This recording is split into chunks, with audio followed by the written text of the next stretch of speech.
Dans cette vidéo, je vais essayer de t'expliquer pourquoi d'après moi le dating ne fonctionne plus dans nos sociétés modernes et pourquoi ce n'est pas prêt de changer. D'après moi, le système de dating tel qu'on le connaît aujourd'hui n'a absolument aucun avenir, parce que les bases ne sont pas saines, ne sont pas authentiques et ne sont pas naturelles. Cette manière de faire des rencontres nous vient évidemment des États-Unis, pays très réputé pour ses comédies romantiques, mais sûrement pas pour le romantisme de sa population. Et les gens sont petit à petit en train d'ouvrir les yeux et de se rendre compte que le système de dating à l'américaine ne fonctionne pas. Parce qu'il génère une frustration chez les gens, et l'illusion permanente de faire des rencontres toujours plus intéressantes que celles qu'on a déjà faites.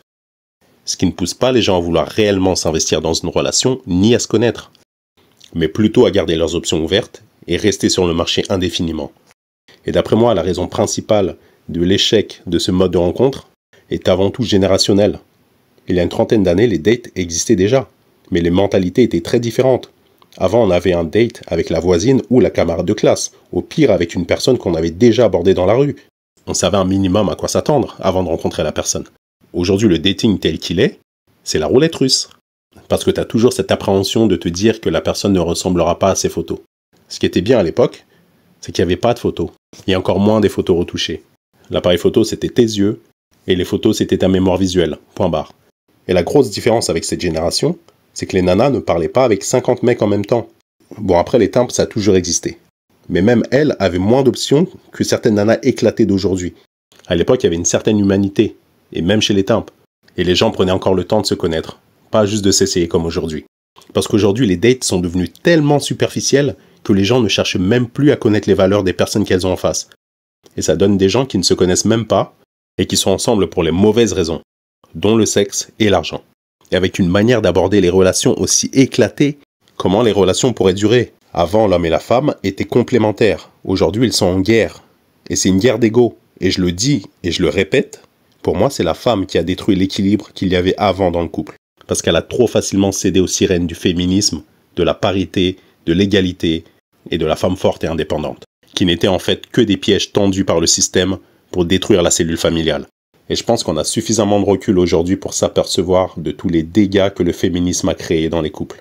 Honnêtement, j'ai jamais compris les mecs qui sortaient le grand jeu dès le premier date, alors qu'ils connaissent quasiment rien de la personne.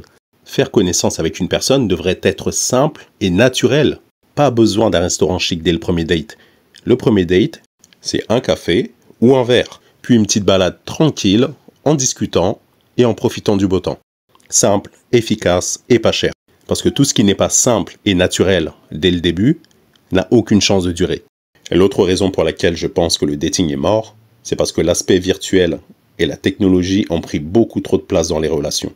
Les dates aujourd'hui sont des entretiens d'embauche, ni plus ni moins. Les gens mentent sur leurs intentions comme ils mentent sur leur CV, en s'inventant des qualités et des compétences qu'ils n'ont même pas. Et puis la femme moderne a des attentes qui sont devenues beaucoup trop élevées pour espérer trouver un homme, sachant qu'elle a elle-même très peu de qualités à offrir en retour. Ce qu'il faut que les gens comprennent, c'est que le dating tel qu'il est aujourd'hui n'a jamais existé auparavant. En fait, nous sommes la première génération de rats de laboratoire qui testons ce mode de rencontre. Et je sais que certains vont dire que c'est de l'évolution et qu'on ne peut pas rester figé dans le passé. Sauf que là, ce n'est pas de l'évolution, c'est de la régression. Et surtout pour les femmes, parce que c'est elles qui ont une horloge biologique. Et c'est aussi elles qui décident de mettre de côté leur vie sentimentale alors qu'elles sont au pic de leur jeunesse, de leur beauté et de leur fertilité. Et tout ça pour privilégier leur carrière. Et elles pensent à tort que Monsieur Perfection, l'homme qui coche toutes les cases, va apparaître comme par magie dans leur vie une fois qu'elles auront atteint 35 ans. Sauf que ça n'arrivera pas. La vie, c'est pas une comédie romantique. Et de toute façon, Monsieur Perfection, il est déjà loin. Il est déjà marié, père de 3 enfants. Il t'a pas attendu. Parce qu'une relation ne s'attend pas les bras croisés. Elle se construit. C'est un échange de compétences et de qualités qu'elles n'ont même plus. La femme moderne doit absolument baisser ses standards et ses attentes d'un, voire 2 niveaux, si elle veut trouver quelqu'un, avant qu'il soit trop tard. Et les hommes, eux, doivent retrouver leur trait masculin et leur dignité, en étant plus exigeants envers eux-mêmes et en arrêtant de mettre sur un piédestal la première femme venue. Et les voyages, les restos, le caviar et le champagne, c'est réservé pour ta future femme. Et uniquement pour ta future femme. Pas pour la michto que tu fréquentes depuis une semaine. Parce que c'est en mettant des limites à une femme que l'homme gagne son respect.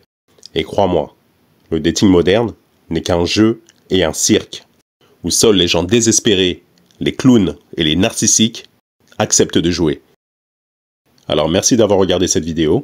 Avant de se quitter, je voulais vous faire une petite annonce concernant le lancement de ma chaîne Patreon. Donc pour les personnes que ça intéresse, sachez que je vais dorénavant créer du contenu spécialement pour cette plateforme. Donc ce sera du contenu exclusif pour lequel je vous demanderai une petite participation. Parce que comme vous vous en doutez, créer du contenu, ça demande pas mal de temps et pas mal d'énergie. Donc je vous ai mis le lien dans la description pour ceux que ça intéresse et pour ceux qui souhaiteraient contribuer. En attendant, je vous dis à très bientôt pour une prochaine vidéo.